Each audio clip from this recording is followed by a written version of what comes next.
अब जो पिछले सेशन में नहीं थे, जो थे भी, सबको मैं एक बार बता देता हूँ कि एफआई डाटा ज्यादा बेसिस पे कैसे देखना है।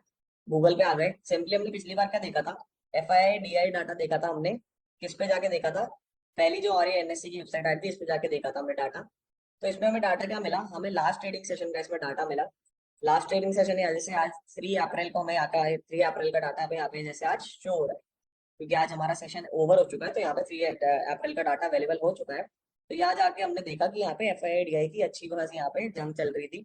डीआई का नेट वैल्यू देखे तो माइनस में जा रहा है, एफ आई का नेट वैल्यू देखे तो पॉजिटिव में जा रहा है। तो ऑलमोस्ट मार्केट एक साइडवेज रहा। आज आपने मार्केट का सिनेरियो देखा होगा, मार्केट साइडवेज था कि नहीं था, सब बता दो मेरे को एक बार। जहाँ खुला था अराउंड उसके आएगी, वापस आके मार्केट बंद हो गया लेवल। एम आई राइट और एम आई रॉन्ग? जितनी वैल्यू के अराउंड खुला था उसी वैल्यू के अराउंड एक बार वापस आके मार्केट बंद हुआ था। आई होप सबने मार्केट देखा हो, जिसने ट्रैक करा था उसको ये बात पता है। अब ये एफ आई डाटा है, डीआई डाटा भी हमें डायरेक्टली यही बता रहा है। देख लो, जिसने नेट सेल, कभी मैंने पूछा था नेट वैल्यू का है क्या, अभी किसी ने डाउट पूछा था। देखो, जो बाय वैल्यू है एंड जो सेल वैल्यू है, बाय वैल्यू से जब आप सेल वैल्यू निकाल दोगे तो आपको यहाँ पे नेट मिल जाएगा। बाय वैल्यू एरिया हमारी, सेल वैल्यू एरिया, दोनों को माइनस करा, हमें मिल गया यहाँ पे नेट वैल्यू। ठीक है, net value clear. F I D I data हमें क्लियरली बता रहा है क्या आज मार्केट में हुआ था, वही ये सेम डाटा हमें दिखा रहा है। अब पास्ट का कैसे देखना है जल्दी से समझ लेते हैं। सिंपली आपको जैसे F I D I data लिखा था, वहाँ पे आपको लिखना है F I D I data past. जब आप ये लिख दोगे ना, तो सबसे ऊपर एक मनी कंट्रोल की वेबसाइट आएगी, आपको सबको मनी कंट्रोल के बारे में आता होगा, इस पर क्लिक कर दो। एंड यहाँ पे आपको बहुत सिंपल तरीके में पूरा डाटा दिखेगा एफ आई डी आई का। ठीक है, एफ आई डी आई का आपको यहाँ पे ग्रॉस, ये देखो नीचे जाओगे थोड़ा सा, ये एफ आई का डाटा है, ये डी आई का डाटा है। ठीक है, कैश में डाटा है, मतलब शेयर्स में क्या डाटा है एफ आई डी आई का, शेयर्स कौन से खरीदे कौन से बेचे। एफ एन में जाओगे, एफ एन आई का डाटा दिखेगा, कौन सा कॉन्ट्रैक्ट ओपन है, कितने कॉन्ट्रैक्ट की वैल्यू है, क्या नहीं है, ये सारी चीज आपको यहाँ पे दिखेंगी। अभी हमें कैश ही समझना है। अब जैसे मार्च का देखना है आपको, पूरे मार्च का देखना है, सिंपली मार्च पे क्लिक करोगे, ये सारे डेट्स का डाटा आ गया। देखो 31 का डाटा, 29, 28, 27, ये सारा डाटा आपको बिल्कुल क्लियरली यहाँ पे लिखा हुआ दिख रहा है। क्या हमारे ग्रॉस परचेज था, क्या सेल था, सारे यहाँ पे चीजें आपको देखने को मिल रही है। नेट यहाँ पे दिख रहा है, जो हमने वहां नेट निकाला था वो नेट आपको यहाँ पे दिख रहा है। ठीक है, आई होप आप सबको ये क्लियर हो गया एकदम, एंड एकदम सही आपको समझ आ गया कि आपको पास का डाटा कैसे देख। एक बार सब थम्स अप कर दो कि सबको समझ आ गया कि पास का डाटा कैसे देखना है F I I D I का जाके। ठीक है, यहाँ पे मेरे को यस दिख गया, ठीक है, परफेक्ट परफेक्ट। ठीक है, अब डाटा हो गया तो अब आगे बढ़ते हैं। अब हम सेशन की ओर आगे बढ़ते हैं। तो हमारा पीपीटी हमने यहाँ तक करी थी, जितना मुझे याद है मैंने आपको बताया था, मार्केट पार्टिसिपेंट्स, रिटेल इन्वेस्टर, आई नेट इंडिविजुअल्स, उसका domestic institute investor and foreign investors, ये 4 पार्टिसिपेंट्स की हमने कल बात करी थी एकदम लास्ट के टाइम। उसके बाद आज अगर हम आगे बढ़ते हैं तो हम एक बहुत इंपॉर्टेंट स्लाइड पे आते हैं। ये स्लाइड के बारे में सारी डिटेल समझना आप लोगों के लिए बहुत ज्यादा इंपॉर्टेंट। सबसे पहले आपको क्या देखना है, इक्विटीज। ये बेसिकली हमें स्लाइड बताती है कि हमारे मार्केट में क्या क्या चीजें ट्रेड होती है। हमने ये भी कर लिया था शायद, मेरे को याद है किसी ने डाउट पूछा था डेट सिक्योरिटीज का। देखो एक वो बताओ, हमने कर लिया था कि नहीं करा था? नहीं करा था, ठीक है। ओके, तो हम यहाँ से वापस स्टार्ट करते हैं। बेसिकली हमें यहाँ पे चीजें पता चलेंगी कि फाइनेंशियल मार्केट्स में क्या क्या ट्रेड होता है। तो सबसे पहला हमारा यहाँ इक्विटी ट्रेड होती है, जिसके बारे में हमने कल बात करी थी। इक्विटी क्या है, छोटे छोटे ओनरशिप कॉम्पोनेंट्स है कंपनी के, छोटे छोटे परसेंटेज ऑफ वो है ओनरशिप, जो हर बंदे को या हर किसी बंदे को जो खरीदता है उसको मिलता है। ये हमारे स्टॉक मार्केट में ट्रेड होते हैं ओपनली, जहाँ पे आप बाइंग भी कर सकते हैं, आप सेलिंग भी कर सकते हो। तो हमारी होती है equities. This is the first instrument that is traded in the stock market. Second institute is derivative instrument, sorry, derivatives के बारे में हमने बात की थी कि अभी हम इन डिटेल में नहीं समझेंगे। बट डेरिवेटिव इज समथिंग जो अपनी वैल्यू किसी और चीज से निकालता है या फिर किसी अंडरलाइंग एसेट से निकालता है, जिसका हमने एग्जांपल में ये भी समझा था कि अगर लेट्स से फ्यूचर्स है रिलायंस का, तो जैसा रिलायंस का स्टॉक मूव करेगा वैसे ही रिलायंस का डेरिवेटिव मूव करेगा, वैसे ही रिलायंस का फ्यूचर्स मूव करेगा। ठीक है, तो इक्विटीज कवर हो गई, डेरिवेटिव्स कवर हो गए, फिर हम आगे बताते हैं डेट सिक्योरिटीज। इसमें थोड़े लोगों को डाउट होता है, बट हमारा फर्स्ट हैंड या डायरेक्ट एक्सपीरियंस डेट सिक्योरिटीज में किसी का नहीं है, इसलिए थोड़ा डाउट क्रिएट होते हैं। वेरी सिंपल टर्म्स है, डेट सिक्योरिटी समझोगे तो आपने एक डिबेंचर्स का नाम सुना। Let's say debentures is a type of debt security. Government bonds भी डेट सिक्योरिटीज में आते हैं। अभी क्या होते हैं, डिबेंचर्स के बारे में आपने सुना हो, जैसे किसी कंपनी को पैसे उठाने, अब उनको बैंक से नहीं उठाने, कहीं और से नहीं उठाने, बट उनको पैसे चाहिए, उनको लोन चाहिए, तो क्या करते हैं, वो छोटे छोटे डिबेंचर्स के प्रोपोर्शंस बनाते हैं शेयर की तरह ही, और वो नॉर्मल मार्केट में डिस्ट्रीब्यूट करते हैं। तो जो शेयर होल्डर वो खरीदते हैं उनको शेयर होल्डर नहीं कहते, डिबेंचर होल्डर कहते हैं। जो लोग उन्हें खरीदते हैं उनको हम डिबेंचर होल्डर कहते हैं। एंड इनमें क्या होता है, इनमें आपको एक फिक्स्ड अमाउंट देना होता है, उसमें आपको फिक्स्ड इंटरेस्ट मिलता है, तो इनकी प्राइस ऐसे फ्लक्चुएट नहीं होती। फिक्स्ड अमाउंट का डिबेंचर, फिक्स्ड इंटरेस्ट आपको मिलेगा उस पर, एंड वो आप खरीद सकते हो। एक स्पेसिफिक उसकी मेच्योरिटी होगी, उस मेच्योरिटी पे वो खत्म हो जाएगा, उस मेच्योरिटी पे आपको अपने पैसे वापस मिल जाएंगे विद द इंटरेस्ट। तो ये डेट सिक्योरिटीज होते हैं। डेट सिक्योरिटीज अलग जगह पे ट्रेड होते हैं, इनका अलग मार्केट होता है, इतना मेच्योर मार्केट नहीं है इंडिया में, तो ज्यादा लोग इसकी बात नहीं करते हैं। फिर हमारा आता है गवर्नमेंट बॉन्ड्स के बारे में, आपने सुना? गवर्नमेंट बॉन्ड्स के बारे में आई होप सबने सुना होगा। क्या होता है, गवर्नमेंट को जैसे आरबीआई को जैसे टेम्परेली पैसे रेस करने को बॉन्ड्स निकालते हैं, या किसी और रीजन की वजह से बॉन्ड्स निकालते हैं, जैसे गोल्ड बॉन्ड निकाल दिया, कोई नए बॉन्ड्स निकाल दिए। कैसे आते हैं वो, जैसे उनका XYZ बॉन्ड है 5,000 रुपए, तो वो 5,000 रुपए का बॉन्ड निकला, एंड गवर्नमेंट ने कहा उस पर आपको मिलेगा 10% इंटरेस्ट, एंड इसका टाइम पीरियड रहेगा 6 महीने का।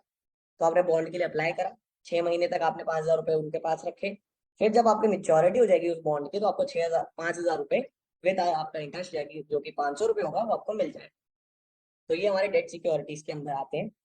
ये बेसिकली हमारा डायरेक्ट स्टॉक मार्केट में, ऐसे जैसे हम अपने उसमें ट्रेड करते हैं, वहाँ ट्रेड नहीं होते, इसकी अलग वेबसाइट होती है, आप गूगल पे जाके देख सकते हो कि कहाँ से आपको डेट सिक्योरिटीज ट्रेड करनी है।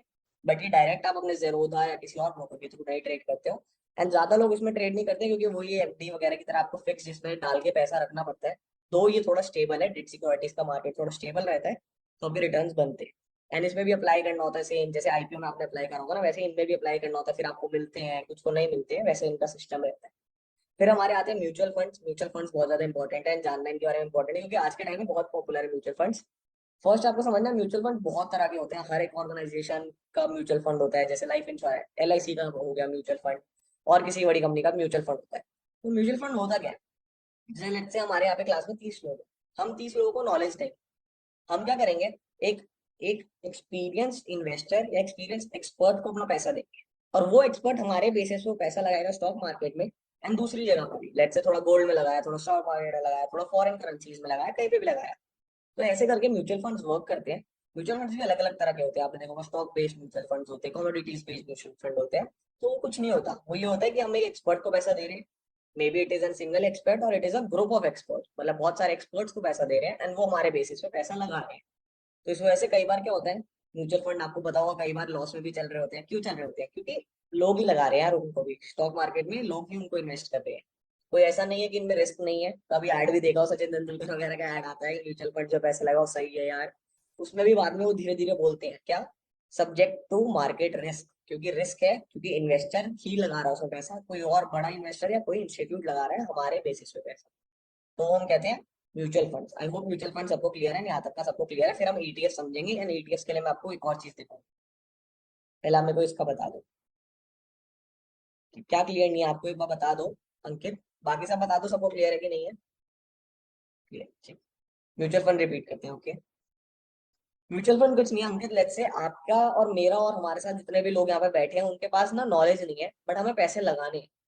तो क्या करते हैं, बेसिकली सबके पूल सारे इन्वेस्टर जितने हैं उनके पैसे एक जगह पे इकट्ठे होते हैं, एंड फिर वो एक जगह पे एक एक्सपर्ट या ग्रुप ऑफ एक्सपर्ट वो इन्वेस्ट करता है हमारे बेसिस पे। जैसे कि आपने किसी और को पैसे दे दिए कि तुम पैसे लगाओ, हमें एक रिटर्न निकाल के दो। तो म्यूचुअल फंड सिंपली वही है, आपने एक ऑर्गेनाइजेशन को, जैसे LIC को पैसे दे दिए कि यार तुम हमारे बेसिस पे पैसा लगाओ, एंड एक रिटर्न निकाल के दो मुझे, तो वही म्यूचुअल फंड है। तो आपने LIC के म्यूचुअल फंड में इन्वेस्ट करा, तो मतलब आपने LIC के जो इन्वेस्टर्स हैं, LIC के जो एक्सपर्ट्स हैं, उनको पैसा दे दिया अपना, एंड वो इन्वेस्ट करेंगे। जो रिटर्न मिलेगा आपको आके निकल, आपका रिटर्न मिलेगा, थोड़ा सा उनका वो कमीशन या परसेंटेज रखते हैं उसके। ये बहुत सिंपल कॉन्सेप्ट है म्यूचुअल फंड्स का। मेरे को बहुत कम यस दिख रहे हैं, एक बार सब यस यस लिख दो जिसको समझ आ गया यहाँ तक का। ठीक है, क्योंकि नहीं आया तो वापस मैं क्लियर कर सकता हूँ, कोई दिक्कत नहीं है। ठीक है, म्यूचुअल फंड का सबको क्लियर है, आगे बढ़ते हैं। अब ETF बहुत ज्यादा पॉपुलर है, पहले थोड़ा टाइम पहले म्यूचुअल फंड का क्रेज चला था, अब ETF का क्रेज ज्यादा है। ETF बहुत अलग अलग तरह के होते हैं, बट मैं आपको एक बहुत सिंपल तरीके से बताऊं, लेट्स से आप मार्केट में कोई फल खरीद, स्टॉक मार्केट की तरह समझो, स्टॉक मार्केट आपने कोई स्टॉक खरीदा, वैसे ही आप नॉर्मल मार्केट में गए, आपने कोई फल खरीदा, लेट्स से आपने खरीदा बनाना, आपने खरीद लिया। ठीक है, अब क्या होगा, अगर आप एक फल खरीदने की जगह आप पूरी एक बास्केट खरीद दो जिसके अंदर 10 तरह के फल है, जिसके अंदर ग्रेप्स भी है, बनाना भी है, एप्पल है, वाटरमेलन है, मैंगो है, सब कुछ एक साथ है, तो क्या आपको प्रेफरेबल रहेगा कि आप वो बास्केट खरीदो? क्यों? क्योंकि उस बास्केट खरीदने में आपको बहुत सारी वैरायटी एक साथ मिल रही है। सही बात है कि नहीं है? तो ETF भी ऐसे ही होते हैं, अलग अलग ETF क्या होते हैं कि आपको अलग अलग ग्रुप ऑफ चीज एक साथ मिल रही है। जैसे अगर मैं बताऊं बैंक निफ्टी का ETF है, तो उस ETF के अंदर आपको सारे बैंक निफ्टी के स्टॉक एक साथ मिल रहे हैं, तो आप सारे स्टॉक एक साथ खरीद सकते हो बैंक निफ्टी के ETF के थ्रू। वैसे निफ्टी का ETF है, तो आप निफ्टी के ETF के थ्रू सारे निफ्टी के स्टॉक्स एक साथ खरीद सकते हो। ऐसे बहुत बहुत तरह के ETF होते हैं, IT सेक्टर का ETF हुआ तो आपने वो खरीदा, तो मतलब आपने सारी IT सेक्टर्स की कंपनी एक साथ खरीदी। तो ये ETF का कॉन्सेप्ट होता है। इन अ वेरी सिंपल लैंग्वेज क्या होता है कि आपने एक पूरी बास्केट खरीदी, अ बंच ऑफ चीजें, अ बंच ऑफ स्टॉक्स आपने एक साथ खरीद लिया। तो ऐसे बड़े सारे तरह के हमारे अलग अलग तरह के ईटीएफ्स होते हैं, जो मैं आपको एग्जांपल के थ्रू समझाऊंगा। हम अपने चलेंगे चार्ट पे। आई नो आप लोगों को भी चार्ट रीडिंग नहीं आती है, पहले आपको जब एग्जांपल दूंगा, सिर्फ एक एग्जांपल। अब मुझे एक बात बताओ, जो हमारा निफ्टी 50 है, क्या हम निफ्टी को सीधा सीधा खरीद सकते हैं? जैसे यहाँ मैं गया, मैंने कहा भैया मेरे को 10 क्वांटिटी चाहिए, 17,000 का निफ्टी है, मैं 10 क्वांटिटी निफ्टी खरीद सकता हूँ? क्या पॉसिबल है कि नहीं है? नहीं है ना। बट मेरे को एक बात बताओ, क्या निफ्टी में अगर मैं, ऐसा होता कि मैं निफ्टी को सीधा सीधा खरीद सकता, तो क्या निफ्टी एक अच्छी इन्वेस्टमेंट होती है, गंदी इन्वेस्टमेंट होती है? तुम्हें क्या लगता है? अगर मैं सीधा निफ्टी को खरीद सकता तो क्या वो एक अच्छी इन्वेस्टमेंट होती कि वो एक गंदी इन्वेस्टमेंट होती? मुझे बताओ। Bad investment, okay. बाकी लोग बताओ। गंदी, ठीक है। गुड, ठीक है। गुड, ठीक है। ओके। ठीक है, तो मैं यहाँ पे मेरी कॉन्सेप्ट वैसे, पहली बात तो निफ्टी फिफ्टी का कॉन्सेप्ट जिसको नहीं पता है, मैं एक सिंपल तरीके से बताता हूँ। निफ्टी फिफ्टी कुछ नहीं होता, निफ्टी फिफ्टी होता है हमारे देश का, हमारे देश की जो सबसे बड़ी 50 कंपनियां हैं, उन सब कंपनियों को एक तरफ लेके उनकी एवरेज निकालते हैं, तो होती निफ्टी फिफ्टी। तो आप समझ लो, निफ्टी फिफ्टी का मतलब हमारे देश की सबसे बड़ी 50 कंपनियां। निफ्टी फिफ्टी क्या है? हमारे देश की सबसे बड़ी 50 कंपनियां। ठीक है। अब आप मेरे को बोल रहे हो, मैंने आपसे पूछा कि अगर आपको सीधा सीधा मौका मिल रहा है कि आप अपने देश की सबसे बड़ी 50 कंपनियों में इन्वेस्ट करो, आप लोग क्यों कह रहे हो कि वो एक बैड इन्वेस्टमेंट होगी? क्यों ना वो एक गुड इन्वेस्टमेंट होगी? अब इसके पीछे का लॉजिक बताऊंगा हर चीज का, जैसे मैंने बोला लॉजिक समझना चाहिए और आपको पूछना भी चाहिए। वैसे ही इसके पीछे का लॉजिक क्या है? हमारे देश जो है, हमारा देश कैसे चल रहा है? हमारा देश बेसिकली, हमारे देश को सबसे, हमारे देश की इकोनॉमी को सबसे ज्यादा पुश कौन दे रहा है? बड़ी बड़ी कंपनियां। वही एम्प्लॉयमेंट क्रिएट कर रही है सबसे ज्यादा, वही फॉरेन एक्सचेंज ला रही है, प्रोडक्ट एंड सर्विस वही बना रही है, इनोवेशन वही ला रही है। मैं ये नहीं कह रहा छोटी कंपनी कंट्रीब्यूट नहीं करी, छोटी कंपनियां भी कंट्रीब्यूट कर रही है, बट ज्यादा बड़ी कंपनी कंट्रीब्यूट कर रही है। राइट? एम आई राइट और एम आई रॉन्ग? मुझे बताओ। हमारे देश की जो इकोनॉमी बढ़ रही है, वो हमारे देश की बड़ी बड़ी कंपनीज की वजह से बढ़ रही है, क्योंकि वही सब कुछ कर रहे हैं, एम्प्लॉयमेंट जनरेट कर रहे हैं, पैसे क्रिएट कर रहे हैं, सब वही करें, ठीक है। राइट? तो मेरे को एक बात बताओ, अगर मैं एज एन इंडियन अपने देश की इकोनॉमी में इन्वेस्ट करना चाहूँ, तो क्या मैं सीधा निफ्टी नहीं खरीद सकता? हाँ या ना? क्योंकि निफ्टी तो 50 सबसे बड़ी कंपनीज है ना हमारे देश की इकोनॉमी की। तो अगर मेरे को अपने देश में बेट करना है, मेरे को अपने देश की ग्रोथ में बेट करना है, तो क्या मैं निफ्टी फिफ्टी खरीद सकता हूँ कि नहीं खरीद सकता? मुझे बताओ। खरीद सकता हूँ, सबका आंसर सही है, बिल्कुल यस, खरीद सकता हूँ। तो निफ्टी फिफ्टी कैसे एक अच्छी इन्वेस्टमेंट हुई? फर्स्ट, आप अपनी इकोनॉमी में इन्वेस्ट कर रहे हो, और इंडिया एक बढ़ती हुई इकोनॉमी है, इंडिया एक ग्रोइंग इकोनॉमी, इकोनॉमी बढ़ रही है। तो क्या निफ्टी भी बढ़ेगा? ऑब्वियसली निफ्टी बढ़ेगा, क्योंकि कंपनियां ज्यादा प्रोडक्शन करेंगी, ज्यादा लोग इन्वेस्ट करेंगे, तो जैसे जैसे इकोनॉमी बढ़ेगी, निफ्टी बढ़ेगा। आपको एग्जाम्पल के साथ दिखाऊंगा, देखो मैं पास्ट पे जाके, देखो अभी थोड़े साल पहले क्या था। थोड़े साल पहले अगर मैं निफ्टी का चार्ट आपको दिखाऊं ना, लेट्स से हम चलते हैं कहाँ पे, ये हमारा आ गया 1998 आ गया, 1998 आ गया, 1998 में निफ्टी 800 रुपए में। ठीक है। 1998 से हमारा देश बहुत आगे गया, बहुत इनोवेशन आई, बहुत टेक्नोलॉजी आई, बहुत नई नई कंपनी आई, वैसे ही हमारी इकोनॉमी ग्रो हुई, निफ्टी फिफ्टी ग्रो हुआ। यहाँ पे लेट से आपने निफ्टी फिफ्टी खरीद लिया होता, तो निफ्टी ऊपर इतना गया, यहाँ से जाता गया और आज 18,000 रुपए पे आ चुका। तो जैसे जैसे हमारी इकोनॉमी ग्रो हुई, वैसे वैसे निफ्टी ग्रो हुआ। तो अगर आप निफ्टी भी खरीदते, तो आपका पैसा बनता, कैसे बनता? क्योंकि हमारी इकोनॉमी ग्रोइंग है, निफ्टी फिफ्टी का हमेशा ट्रेंड अपवर्ड्स रहेगा। हमेशा निफ्टी फिफ्टी, जब तक हमारी इकोनॉमी बढ़ रही है, निफ्टी फिफ्टी बढ़ेगा ही बढ़ेगा। चाहे आज बढ़े, चाहे 10 साल बाद बढ़े, चाहे 20 साल बाद बढ़े, चाहे 2 साल बाद बढ़े, निफ्टी फिफ्टी बढ़ेगा। लेट से आज निफ्टी यहाँ पे खड़ा है, आज निफ्टी नीचे भी आ जाता है, लेट से 17,000 से 15,000 पे आ जाता है, बट क्या 2 साल, 3 साल, 4 साल बाद भी ये नीचे ही जाएगा? जाएगा ना ऊपर, कभी ना कभी तो जाएगा। हमारे देश एक रिसेशन से निकलेगा, वापस नई प्रोडक्शन होंगी भाई, वापस हमारी इकोनॉमी ग्रो करेगी, बूम करेगी। जाएगा कि नहीं जाएगा? मुझे बताओ ऊपर निफ्टी, जब हमारी इकोनॉमी वापस बूम करेगी, जाएगा? यस, करेक्ट दिवांशु, आंसर बिल्कुल सही है, आपका आंसर अच्छा है, करेक्ट। हाँ, लॉन्ग टर्म के लिए बहुत अच्छी एक इन्वेस्टमेंट, ऑफ कोर्स, यस या। तो यही एक इन्वेस्टमेंट है कि अगर आप अपनी इकोनॉमी में इन्वेस्ट करते हो, तो निफ्टी फिफ्टी खरीदना for the longer period is a very safe option, it is a very profitable option. आज नहीं तो कल आपका निफ्टी फिफ्टी ऊपर जाएगा। अब कोई कह रहे हैं निफ्टी फिफ्टी लॉन्ग टर्म के लिए, देखो लॉन्ग टर्म के लिए, जब कोरोना में निफ्टी फिफ्टी गिरा था हमारा, यहाँ पे ये देखो, यहाँ तक आया था 8,000 तक कोरोना में। और वहां पे क्या था, 2020 से आज कितने साल हुए? 3 साल। 3 साल में निफ्टी ने कितना रिटर्न निकाल के दिया है? देखो यहाँ पे लिखा आ रहा परसेंटेज, ये देखो 130 गुना बढ़ा है निफ्टी, कितने? 3 साल में। तो सर्कमस्टांस पे डिपेंड करता है कितना लॉन्ग टर्म है, कितना शॉर्ट टर्म है। But in the longer run our economy will grow, if our economy will grow, हमारा निफ्टी फिफ्टी ग्रो करेगा। अब वापस आपसे क्वेश्चन पूछता हूँ, निफ्टी फिफ्टी में इन्वेस्ट करना एक अच्छा ऑप्शन है कि गंदा ऑप्शन है? मुझे बताओ। निफ्टी इज द सेफेस्ट, या Nifty is very safe. Nifty क्योंकि हमारे देश की सबसे बड़ी कंपनी है। गुड, ठीक है, अब आपका आंसर गुड है, ठीक है। अब मेरे को एक बात बताओ, निफ्टी फिफ्टी में मैंने अभी जैसे आपको बताया, आप डायरेक्ट इन्वेस्ट नहीं कर सकते, आप सीधा निफ्टी को नहीं खरीद सकते। और खरीदोगे तो भी भाई 17,000 का एक है, निफ्टी खरीदने का क्या फायदा। वैसे तो खरीद ही नहीं सकते, बड़ा बता रहा हूँ। तो इसके लिए हमारे पास क्या सोल्यूशन है, एक बहुत अच्छा सोल्यूशन है। वो क्या सोल्यूशन है, वो आता है ईटीएफ के फॉर्म में। मैंने आपको बोला ना ईटीएफ होते हैं बहुत तरह के, वैसे ही एक ईटीएफ के फॉर्म में हमारा क्या सोल्यूशन आता है। आप यहाँ पे लिखो निफ्टी और यहाँ पे लिखो बीस। अब मुझे यहाँ पे पढ़ के बताओ, लिखा दिख रहा है ईटीएफ यहाँ बीच में, निपॉन इंडिया ईटीएफ, यहाँ ईटीएफ लिख रहा है, दिख रहा है कि नहीं दिख रहा है, यस या नो। ईटीएफ दिख रहा है सबको, राइट, आई एम गेसिंग, हाँ सबको दिख रहा है या। तो निफ्टी बीस एक ईटीएफ है जो किसको ट्रैक करता है, जो हमारे निफ्टी को ट्रैक करता है। जैसे मैंने आपको बताया निफ्टी के अंदर या किसी भी चीज का आप ईटीएफ लेते हो, आपको एक पूल ऑफ चीजें एक साथ मिलती है, पूरी टोकरी एक साथ मिलती है। तो निफ्टी बीस का जो ईटीएफ होता है वो निफ्टी को ट्रैक करता है। तो अब आप मेरे को देखना, आप ध्यान से देखना यहाँ पे, जैसा ये चार्ट है निफ्टी बीस का, वैसा ही निफ्टी का चार्ट है कि नहीं है, मुझे देख के बताना एक बार। एक मिनट दो मुझे, यहाँ पे सारे ड्रॉइंग्स हटाने दो। ये मंथली का चार्ट मैंने खोल रखा है, एक मिनट। अब मुझे देख के बताओ, यहाँ पे जैसा चार्ट बन रहा है ये, वैसे ही सेम चार्ट यहाँ बन रहा है कि नहीं बन रहा है, तो डिफरेंस दिख रहा है आप लोगों को, मुझे बताओ। पहले ये देखो एकदम अच्छे से, अब ये देखो, दिख रहा है कुछ डिफरेंस किसी को। बिल्कुल सेम है कि नहीं है, जैसा निफ्टी मूव कर रहा है वैसे ही हमारा निफ्टी बीस मूव कर रहा है कि नहीं कर रहा है, बताओ मुझे। सही है ना, बिल्कुल सेम। तो यही, तो अगर आपको निफ्टी सीधा खरीदना है, आप क्या करोगे, आप निफ्टी बीस खरीदोगे, जो निफ्टी का ईटीएफ है, ये एक सेफ ईटीएफ है, रेपुटेटेड ईटीएफ है, सिर्फ 200 रुपए में आपको मिल रहा है। तो अगर आपको सीधा निफ्टी में इन्वेस्ट करना है, अपना हमारे देश की इकोनॉमी में इन्वेस्ट करना है फॉर द लॉन्गर टर्म, आप ये ईटीएफ खरीद के अपने पास रख सकते हो। 190 रुपए का ये ईटीएफ है, ठीक है। अब एक और चीज दिखाता हूँ मैं। अब देखो, आपको लगेगा कि यार ये 17,000 का है तो इसमें ज्यादा रिटर्न बनेंगे, ये 190 रुपए का कम रिटर्न बनेंगे, नहीं। देखो मैं दिखाता हूँ, इसको भी मैंने मंथली पे करा, इसको भी मैंने मंथली पे करा। जैसे मैंने आपको यहाँ पे दिखाया था बिल्कुल क्लियर कट, कोरोना के फॉल से, यहाँ से एक जो कोरोना का लो था, वहां से आज तक निफ्टी ने एकदम ऊपर तक हम आए तो 130 पर गुना रिटर्न निकाल के दिया है, ठीक है, दिया है। निफ्टी बीस में अगर मैं लगाऊं ना, यहाँ पे देखो एग्जैक्ट कोरोना के फॉल से, तो निफ्टी बीस ने भी 130 पर गुना रिटर्न निकाल के दिया है।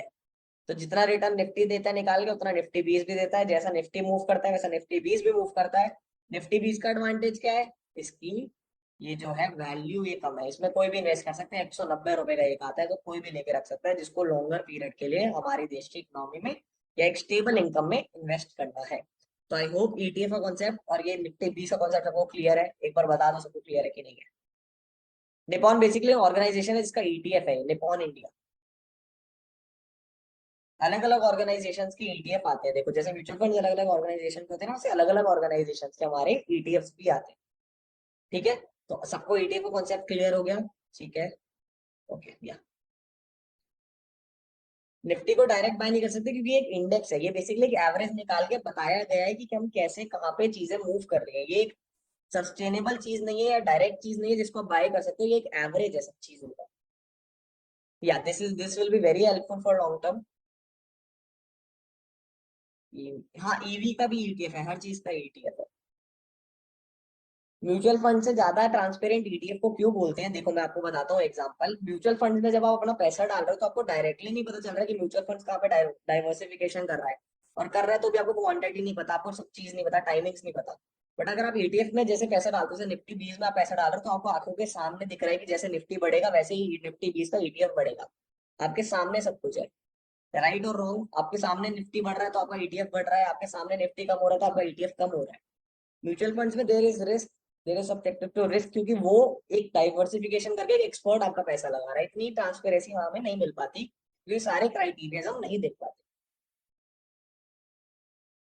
देखो ऑर्गेनाइजेशन किस बेसिस पे डिसाइड होगी, ये आपको गूगल बेस्ट आंसर है, जस्ट उस पर लिख दो रेपुटेटेड ईटीएफ, आपको सारे बढ़िया बढ़िया दिख जाएंगे कि हाँ ये एक अच्छी ऑर्गेनाइजेशन का अच्छा ईटीएफ है।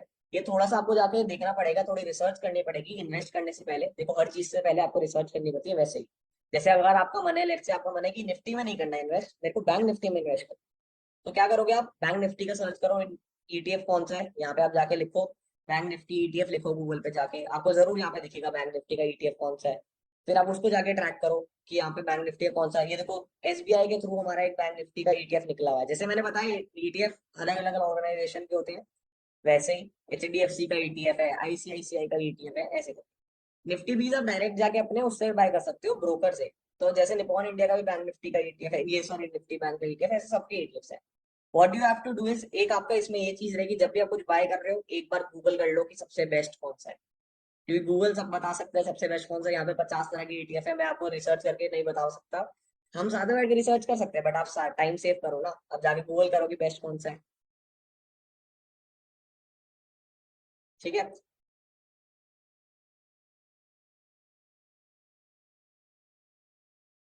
हाँ सर, डिफरेंस क्या है निफ्टी बैंक निफ्टी में, सेंसेक्स क्या होता है? चलो हम आगे बढ़ रहे हैं, आपको बस मेरे को बता दो ETF का कॉन्सेप्ट क्लियर हो गया सबने? हाँ लिख दिया है। हम आगे बढ़ते हैं, आप थोड़े डाउट्स आप थोड़े अगले कॉन्सेप्ट पे लेना, जिसको भी ये सेंसेक्स निफ्टी निफ्टी का डाउट है। दूसरे कॉन्सेप्ट के डाउट जैसे जैसे क्लास आगे बढ़ेगी आपको क्लियर हो जाएगा। निफ्टी सेंसेक्स वगैरह हमारी नेक्स्ट स्लाइड वही है, देखो मैं दिखाता हूँ आपको। हमारी नेक्स्ट स्लाइड यही है, देखो निफ्टी 50 सेंसेक्स ये सारी हमारी नेक्स्ट स्लाइड है, तो हमें अब यही समझने वाले हैं, ठीक है। चलो देखो, बैंक निफ्टी के ETF में सारी जो बैंक निफ्टी के अंदर सारे बैंक्स आते हैं ना, वो सारे होते हैं। जैसे अलग अलग तरह के ETFs होते हैं, वैसे ही जैसे बैंक निफ्टी के आप ETF में इन्वेस्ट करते हो, तो जो बैंक हमारा बैंक निफ्टी इंडेक्स है ना, आपको भी पता नहीं होगा इंडेक्स क्या है, एक बार मेरे को इंडेक्स का कॉन्सेप्ट क्लियर करने दो, फिर मैं ये डाउट क्लियर करता हूँ। तो देखो, हमारे जैसे स्टॉक एक्सचेंजेस होते हैं, जैसे हमने उस दिन डिस्कस करा था NSE और BSE, जो कि हमारा नेशनल स्टॉक एक्सचेंज है, और हमारा बॉम्बे स्टॉक एक्सचेंज है। इनके दो इंडेक्स होते हैं, इनके दो इंडेक्स होते हैं। इंडेक्स देखो, एक बहुत सिंपल एग्जाम्पल समझाऊंगा, सबको समझ आएगा। जब भी आप नोटबुक खोलते हो, एक बड़ी नोटबुक खोलते हो, उसके अंदर बहुत सारी चीजें, अलग अलग चैप्टर है, अलग अलग चीजें लिखी हुई है। बट जो पहला पन्ना है, इंडेक्स है, वो सब कुछ बताता है। बताता ही नहीं बताता कि ये इस पेज पे है, ये उस पेज पे है, ये इसकी चीज है, ये यहाँ है, ये पेज नंबर है। सारी डिटेल इंडेक्स में मिलेगी। वैसे ही निफ्टी 50 के अंदर जितनी भी कंपनीज है बड़ी, सॉरी निफ्टी 50 कह रहा हूँ, NSE में जितनी भी कंपनीज है, BSE में जितनी भी कंपनीज है, उन सबको डिनोट करने के लिए, एक पूरा मार्केट बनाने के लिए एक इंडेक्स बना रखा है। कि अगर आपको देखना है कि जैसे मान लो NSE में 2000 कंपनी है, ठीक है, आपको आपको देखना है कि आज का मार्केट कैसा है, आज का मार्केट पॉजिटिव है, आज का मार्केट नेगेटिव है, कैसे चल रहा है, यार वो कैसे पता चलेगा? 2000 की 2000 कंपनी ट्रैक नहीं कर सकते। तो इन्होंने क्या करा, इन्होंने सबसे बड़ी देश की 50 कंपनियां ली, उनको एक जगह डाल दिया, उसका एवरेज निकाल लिया। अब आपको पता करना है कि यार 50 आज से हमारा मार्केट कैसा है, कैसे पता चलेगा? देश की 50 बड़ी कंपनीज देखी, 1 मिनट में निफ्टी देखा, ऊपर जा रहा है पॉजिटिव मार्केट है, नीचे जा रहा है नेगेटिव मार्केट। तो निफ्टी 50 और सेंसेक्स कुछ नहीं है। सेंसेक्स है हमारे देश की सबसे बड़ी 30 कंपनियों को एक साथ जोड़ के उनका एवरेज निकाला गया है, वो हमारा सेंसेक्स है। हमारे देश की सबसे बड़ी 50 कंपनियों को जोड़ के एक एवरेज निकाला गया, वो हमारा है निफ्टी। तो यहाँ पे साफ साफ लिखा है, NSE एक अलग एक्सचेंज है, नेशनल स्टॉक एक्सचेंज, उसका इंडेक्स है निफ्टी 50। और निफ्टी 50 क्या है? हमारे देश की सबसे बड़ी 50 कंपनियां। BSE है, उसका क्या इंडेक्स? सेंसेक्स। सेंसेक्स क्या है? हमारे देश की सबसे बड़ी 30 कंपनियां। ठीक है। ये PPT भेज देंगे, बिल्कुल टेंशन मत लेना, PPT मिल जाएगी इसको। ठीक है। तो आई होप सबको कॉन्सेप्ट क्लियर है। सेंसेक्स क्या है? देश की सबसे बड़ी 30 कंपनियों का एवरेज। निफ्टी क्या है? देश की सबसे बड़ी 50 कंपनियों का एवरेज। ये क्लियर है कि नहीं है, मेरे को बता दो एक बार। Yes. ठीक है, सबको क्लियर है निफ्टी क्या है, सेंसेक्स है? तो आपने जब भी, जिन लोगों को नहीं पता होगा निफ्टी क्या है, इतनी देर से बेचारे, उनको क्लियर हो गया कि निफ्टी बेसिकली कुछ नहीं है। हमारे देश की सबसे बड़ी 50 कंपनियों को डिनोट करने के लिए एक चीज बना रखी है निफ्टी। ये आपको बताएगी देश की 50 सबसे बड़ी कंपनियां कैसे जा रही है, ऊपर जा रही है, नीचे जा रही है, ये आपको निफ्टी बताएगी। ठीक है। दोनों कंपनी नहीं है, ये दो इंडेक्स है। और इनके 30 स्टॉक, सेंसेक्स में सबसे बड़े 30 स्टॉक होंगे, सेम होंगे निफ्टी 50 के, और निफ्टी में 20 एक्स्ट्रा स्टॉक है सेंसेक्स से। अभी डिसाइड कैसे होता है कौन से स्टॉक आएंगे, ये भी हमारा नेक्स्ट कॉन्सेप्ट है, ये भी हम समझेंगे। पहले ये वाला कॉन्सेप्ट आई होप क्लियर है निफ्टी 50 एंड सेंसेक्स का, कि निफ्टी 50 में सबसे बड़ी 50 कंपनियां है, सेंसेक्स में सबसे बड़ी 30 कंपनियां। अब मैं एक बात बताता हूँ, ये हमारे क्या है, ये हमारे इंडेक्स नहीं है, इंडाइसिस है, उन्हें क्या कहते हैं, इंडेक्स कहते हैं। तो जैसे निफ्टी सबसे बड़ी 50 कंपनियों का इंडेक्स है, वैसे ही हर अलग अलग सेक्टर का भी एक इंडेक्स होता है। तो सारी जो IT कंपनीज है, उनमें से सबसे बड़ी जो IT कंपनीज है वो किसके अंदर आएगी? निफ्टी IT के अंदर। ठीक है। ऐसे हर अलग अलग सेक्टर का अलग अलग इंडेक्स होता है। जैसे बैंक निफ्टी की अभी हम बात कर रहे थे, बैंक निफ्टी में क्या आएगा? हमारे देश के सबसे बड़े बड़े जो बैंक्स हैं वो आएंगे सारे बैंक निफ्टी में। ठीक है।